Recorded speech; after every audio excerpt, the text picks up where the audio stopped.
Hello everyone, ఈ రోజు నేను శనగలను ఉడకబెట్టి తాలింపు ఎలా వేయాలో చెప్తాను చూడండి. మనము శనగలను తగినంత నీళ్లు పోసి 7 లేదా 8 గంటల వరకు నానబెట్టాలి. ముందుగానే నానబెట్టిన నీళ్లను వాష్ చేయాలి. వాటర్ లేకుండా వాష్ చేయాలి. ఆ తర్వాత ఒకసారి వాష్ చేసుకొని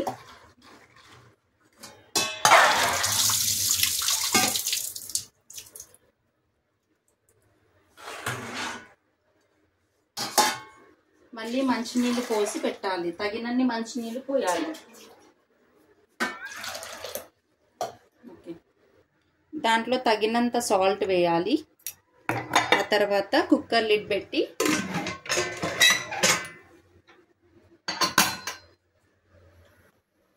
ఒక 3 to 4 విజిల్స్ వచ్చే వరకు ఉంచాలి. కంప్లీట్గా 5 విజిల్స్ వచ్చాయి. బంద్ చేస్తున్నాను స్టవ్.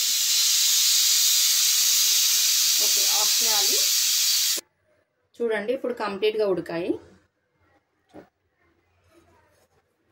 బాయిల్ అయిన నీళ్ళను ఇలా తీసేసుకోవాలి. మనం కావాలంటే మనం దీంతో చారు కూడా చేసుకోవచ్చు, వాటర్ వేస్ట్ అవ్వద్దు అనుకుంటే. ఇప్పుడు తాలింపుకు కావాల్సిన ఐటమ్స్ చెప్తాను చూడండి. ఆనియన్, పచ్చిమిర్చి. ఆనియన్ 2 పెద్ద సైజ్ తీసుకున్నాను. ఆనియన్ ఎక్కువ వేసుకుంటే మనకు టేస్ట్ మంచిగా అనిపిస్తుంది తింటూ ఉంటే. పచ్చిమిర్చి ఒక 4, గ్రీన్ మిర్చి, కరివేపాకు, ఎండుమిర్చి 2, కొత్తిమీర. ఇప్పుడు తాలింపు ఎలా వేయాలో చెప్తాను. నేనైతే 4 స్పూన్స్ ఆయిల్ తీసుకున్నాను. మనకి ఎంత కావాలంటే అంత తీసుకోవచ్చు, మనం శనగలు ఉడకబెట్టిన దాన్ని బట్టి. ఆయిల్ వేడయ్యాక 1 స్పూన్ జీలకర్ర, 1 స్పూన్ ఆయిల్, ఆవాలు,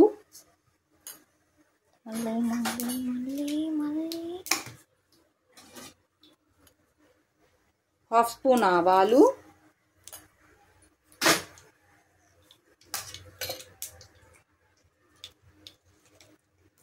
పచ్చిమిర్చి,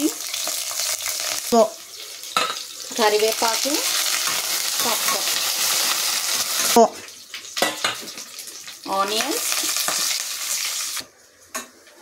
ఆనియన్ కూడా వేగాక నేను ఎండుమిర్చి వేస్తున్నాను. ఎండుమిర్చి నేను ఫస్టే వేయను, ఎందుకంటే అవి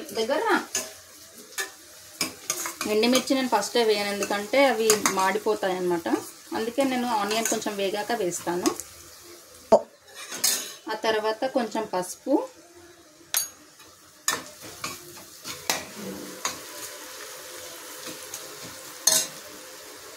కావాల్సినంత అల్లం వెల్లిగడ్డ పేస్ట్,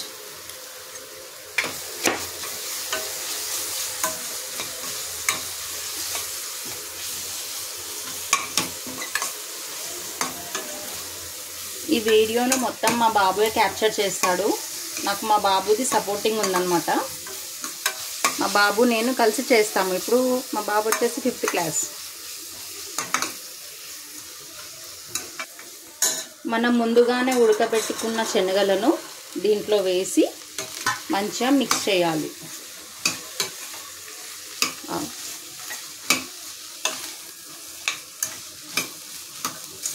మంచిగా మిక్స్ అయ్యాక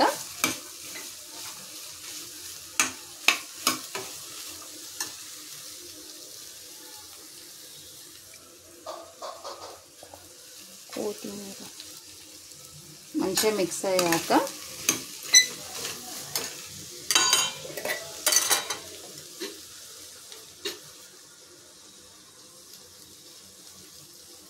సాల్ట్ వేయాలి తగినంత.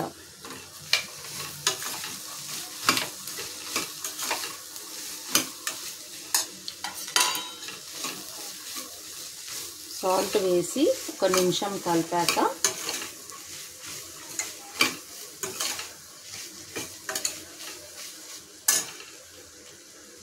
ముందుగానే కడుక్కొని పెట్టుకున్న కొత్తిమీర యాడ్ చేసుకోవాలి. ఇలా నైఫ్తో కట్ చేసుకోవాలి, అలా అయితే చిన్నగా కట్ చేసుకోవచ్చు. ఇలా వేసుకొని మళ్ళీ మిక్స్ చేయాలి.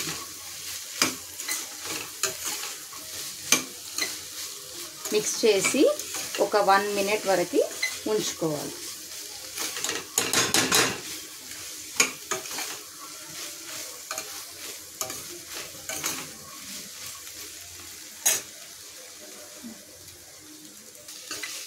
ఇప్పుడు శనగలు రెడీ అయిపోయాయి చూడండి.